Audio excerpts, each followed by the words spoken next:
Aujourd'hui, on se retrouve pour un nouveau bulletin d'actualité. Aujourd'hui, on va parler d'Opel avec notamment la nouvelle Astra. On va parler de BMW avec la nouvelle série de coupés. On va aussi parler de Lamborghini avec l'Aventador Ultimae et peut-être la Lotus Emira également. Allez, c'est parti. Action. On commence donc ce bulletin d'actualité par la nouvelle Opel Astra. Comme vous le savez sûrement, Opel fait désormais partie du groupe Stellantis, c'est-à-dire le groupe qui résulte de la fusion entre le groupe PSA, donc Peugeot Citroën, et le groupe FCA, c'est-à-dire Fiat Chrysler Automobile. Dans ce groupe, on va retrouver notamment Opel, et donc du coup, tout ça, ça va donner des partages de données techniques. C'est pour ça que la nouvelle Opel Astra va reposer sur le châssis de la Peugeot 308, qui est en fait en réalité le même que la DS, donc de la marque DS Automobile, la DS4. C'est pour ça qu'on va retrouver notamment par rapport à la 308 beaucoup de traits dans la structure globale, assez similaires. Cependant, on va retrouver très particulièrement l'identité visuelle de Opel. Ainsi, on va retrouver les nouvelles calandres en noir laqué, comme on a pu voir notamment sur les Moka, les Crossland ou même les Grandland X qui ont été restylés tout récemment. On va retrouver ces phares typiques sur les côtés de chez Opel. On va retrouver l'arête au centre du capot qui là aussi est un trait typique, très caractéristique de chez Opel. Et tout ça va donner une impression assez agressive. Et contrairement à la Peugeot 308 qui a le capot qui a tendance à plonger sur l'avant, celle-ci va être très droite plutôt et plutôt carrée. Ce qui moi perso j'aime plutôt pas mal. Mais on reviendra sur ce que je pense de la voiture juste après. Si on regarde un petit peu à l'arrière, on va retrouver des airs un petit peu communs, germaniques entre guillemets, avec notamment la dernière Golf 8 avec ses phares un petit peu qui retombent comme ça sur l'arrière. Moi personnellement je trouve qu'ils sont mieux réussis sur l'Opel Astra puisque ça fait plus une signature LED un peu plus fine, que je trouve que ça fait un petit peu plus épais, un peu moins moderne sur la Golf 8. Donc on retrouve ce détail là. Autre détail qu'on retrouve aussi, c'est le pilier C, donc le tout dernier avant le coffre. Celui-là est très incliné, je trouve que ça apporte beaucoup de dynamisme d'ailleurs à la ligne globale du design. L'intérieur, quant à lui, est très sympathique, fait très moderne. On va retrouver une grande dalle d'écran. Je trouve que ça fait moins futuriste que la Peugeot 308, un peu plus germanique, un petit peu plus sérieux. Je trouve que les écrans sont assez bien intégrés, mieux notamment que sur la Golf 8 que je prends en comparaison par rapport à tout à l'heure à l'arrière de la voiture. Et d'ailleurs, on va retrouver une commande qui est assez chère dans l'histoire d'Opel, c'est-à-dire les commandes de climatisation en physique qu'on va retrouver juste en dessous de l'écran. Pour moi, ça c'est vraiment un point assez sympa parce que je trouve que par exemple sur les 308 de génération précédente, c'était assez je trouvais ça pas très ergonomique d'aller chercher dans le menu les informations de climatisation et effectuer les réglages en conduisant. Alors que le bouton, je trouve ça un petit peu plus intuitif, notamment que là du coup ça permet d'en avoir pas trop non plus. Je trouve que ça s'intègre plutôt bien sur la planche de bord. Je vous laisse d'ailleurs en juger par les photos que je vous mets en incrustation. Petite donnée technique, cette nouvelle Opel Astra a un volume de coffre assez conséquent. On est quasiment à 400 litres de volume. On est même un petit peu plus vu qu'on atteint la barre des 422 litres de contenance, ce qui est quand même plutôt pas mal pour une compacte. Moi personnellement je trouve que c'est un volume tout à fait correct pour pouvoir partir en voyage à 4 une semaine, c'est largement suffisant, et puis même pour le quotidien c'est un volume assez raisonnable. Si on parle maintenant des motorisations, on peut savoir qu'il va y avoir une gamme diesel et essence, donc en 100% thermique, qui va être assez réduite vu qu'il va y avoir deux puissances, 110 et 130 chevaux. Sûrement couplé à des boîtes de vitesse automatiques, notamment peut-être la EAT8. Alors c'est encore à confirmer, j'ai pas totalement l'information là-dessus. Par contre, je sais qu'il y aura de l'hybridation, comme tout le monde peut s'en douter, vu qu'à l'heure actuelle un véhicule sans hybridation est quasiment mort d'office dans sa gamme. Et donc on va retrouver du 180 et 220 chevaux en hybride rechargeable. Vis-à-vis d'une 308, personnellement en termes de design, moi je m'orienterai plus sur une Opel Astra. Alors c'est peut-être mes goûts plus germaniques qui veulent ça. Je trouve que notamment l'avant de la 308, moi je suis pas vraiment fan avec la plaque d'immatriculation un peu trop basse à mon goût, le capot qui plonge un peu trop. Ici on retrouve un petit peu plus de structure un peu carrée que je trouve un petit peu plus harmonieuse, je dirais un peu moins tortueuse, et puis l'intérieur qui se veut beaucoup plus conventionnel, moi à mon goût je trouve ça plus sympa. Après encore une fois c'est une question de goût. La Peugeot fera peut-être un petit peu plus premium, d'ailleurs on risque d'avoir des versions un petit peu plus puissantes sur la 308. Et si vous voulez quelque chose de plus luxueux, parce que la 308 fait peut-être un petit peu plus sportive, il y aura la version du coup en plus luxueuse de la DS4 qui elle sera des cuirs de bonne facture, le point perle qu'on connaît de chez DS.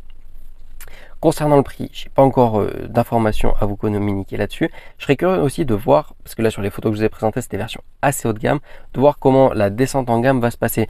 Puisque par exemple, si on prend une 308, une 208 par exemple chez Peugeot, entre le haut de gamme en GT Line avec tout l'accastillage noir laqué, tout c'est très sympa. Par contre, les versions entrée de gamme où il n'y a aucun agrément, c'est pas terrible.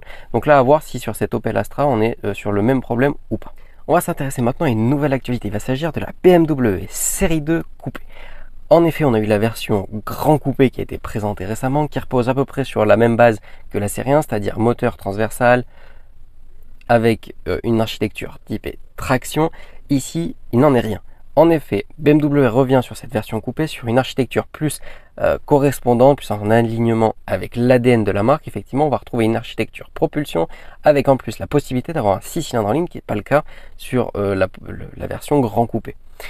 Ici, du coup, on va retrouver un avant beaucoup plus statutaire, je trouve, avec notamment le bas des boucliers très anguleux, un petit peu à la manière des derniers X4, X3 restylés dont j'ai pu déjà vous parler dans des précédents épisodes de vidéos d'actualité.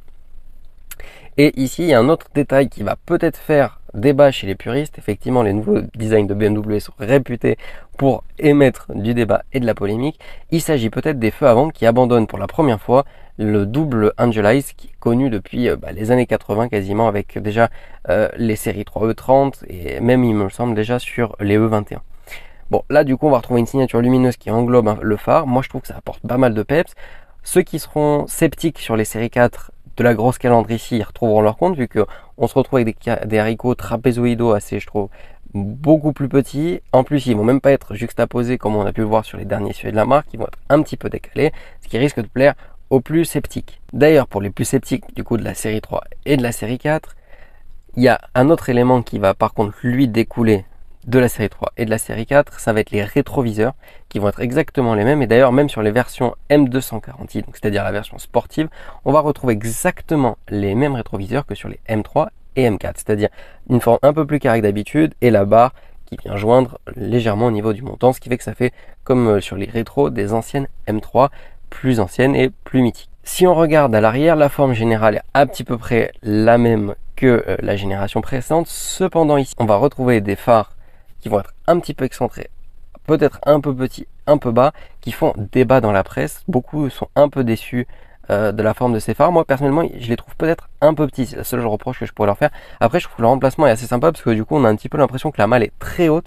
Ça donne presque un côté un petit peu à la M3 CSL sur les E46. Je vous mets d'ailleurs une incrustation pour ceux qui savent pas ce que c'est une E46 CSL. Moi, personnellement, je crains pas. Je demande juste à voir par contre en vrai pour voir s'ils sont pas trop petits. Là, sur les photos qu'on a eues, les perspectives sont pas, je trouve pas assez impressionnantes pour qu'on puisse se rendre compte de la taille. Et non plus, il n'y a pas assez de jeu de lumière, je trouve, sur le bleu qui a été mis sur les photos de présentation. Côté intérieur, on va retrouver tout ce qui se fait de plus basique chez BMW récemment, qu'on peut voir sur les nouveaux X4, X3, les séries 4, etc. C'est-à-dire pas encore la version du iX qu'on a pu voir récemment, mais la version avec encore les deux écrans. C'est peut-être un petit peu dépassé là sur le coup, mais je trouve qu'ils sont toujours aussi bien en termes d'ergonomie et ils font toujours aussi le taf. Et puis en plus, on va retrouver Apple CarPlay, donc je pense qu'il n'y a vraiment pas besoin de step up pour l'instant sur cette gamme de véhicules. En parlant de la gamme, on va se retrouver avec pour l'instant 3 motorisations possibles, les 20i et 20d qui font environ 180 chevaux, enfin 190 pour être précis, je crois qu'ils font 194. Il faudrait vérifier exactement les données constructeurs. Eux vont être proposés en propulsion et pour l'instant il y aura une version 4 roues motrices, ça va être la M240i qui elle va être associée à un 6 cylindres en ligne et qui va être de plus de 370 chevaux, qui va être assez sympa. Après j'ai peur que la sonorité soit pas au rendez-vous à cause des filtres à particules, etc. Mais je pense que ça va être assez sympa de voir la continuité du 6 cylindres en ligne alors que tous les autres constructeurs commencent à downsizer à mort leur véhicule. On passe maintenant outre-Manche, on se retrouve en Grande-Bretagne, on va aller consulter une news chez Lotus. En effet, Lotus a présenté le dernier modèle de la gamme qui sera 100% thermique. Les autres auront une petite électrification, seront hybrides ou 100% électriques. Donc on va profiter de ce dernier petit bijou. Il se place dans une gamme plutôt GT. En termes de proportion, on va se retrouver très proche de ce qu'a pu être une Lotus Evora jusqu'ici, qui a été présentée au début des années 2010 et qui va voir la fin de sa carrière proche, puisque Lotus a annoncé la fin de la production et la mise au catalogue de la Evora à partir de fin 2021. D'ailleurs, la Emira va arriver début 2022, il me semble. Donc ça viendra dans la continuité. C'est un véhicule qui va peser 1400 kg, qui va abattre le 0 à 100 en 4,5 secondes, mais on ne sait pas dans quel moteur.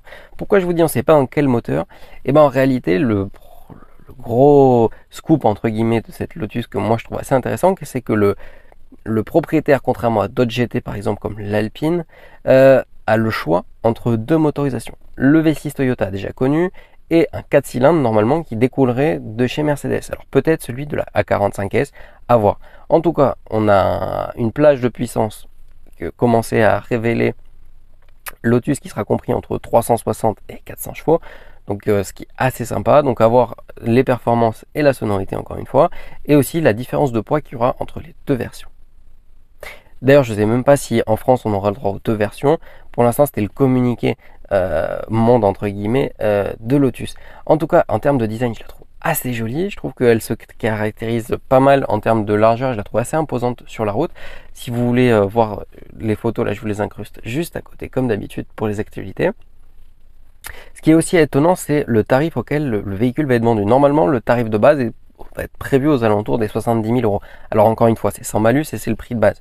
Mais franchement, ça permet déjà de concurrencer entre guillemets une Alpine, qui va être pourtant elle moins puissante que la Lotus, et ça va être moins cher qu'une 911. Donc du coup, il va falloir voir sur la plage de puissance donnée jusqu'où ça va aller pour voir quelle voiture va concurrencer cette Lotus Emira.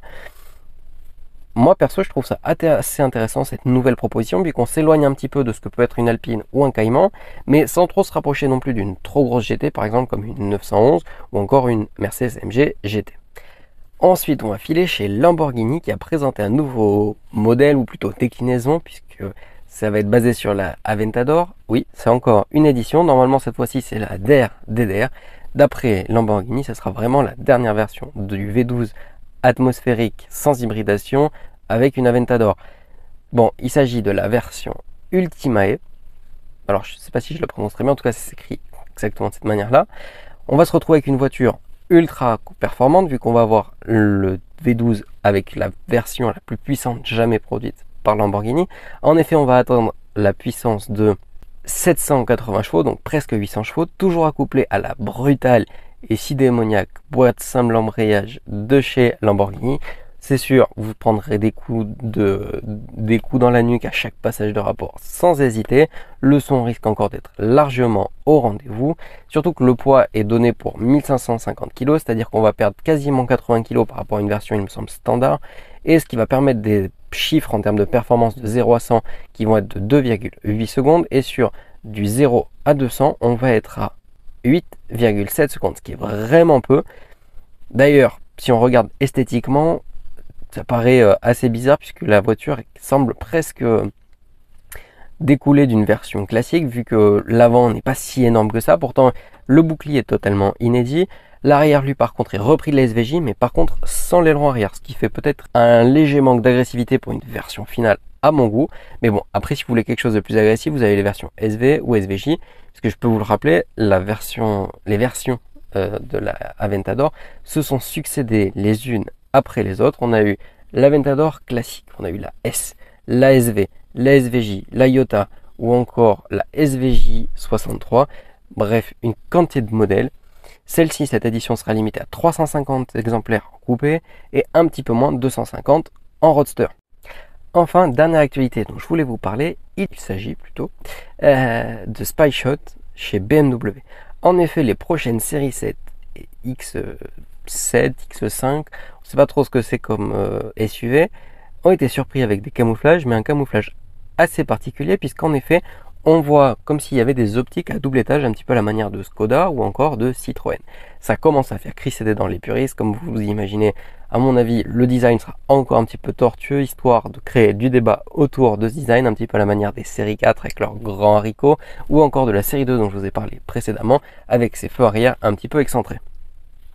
Encore une fois, moi j'attends de voir la version finale. Souvent, ça a tendance à choquer aux premières images, mais on s'habitue assez vite et en vrai, je trouve que ça se rend souvent beaucoup mieux qu'en photo. Donc j'attends de voir ce que va donner ces deux voitures sans camouflage. Je vous tiendrai d'ailleurs au courant dès que ces deux vont sortir.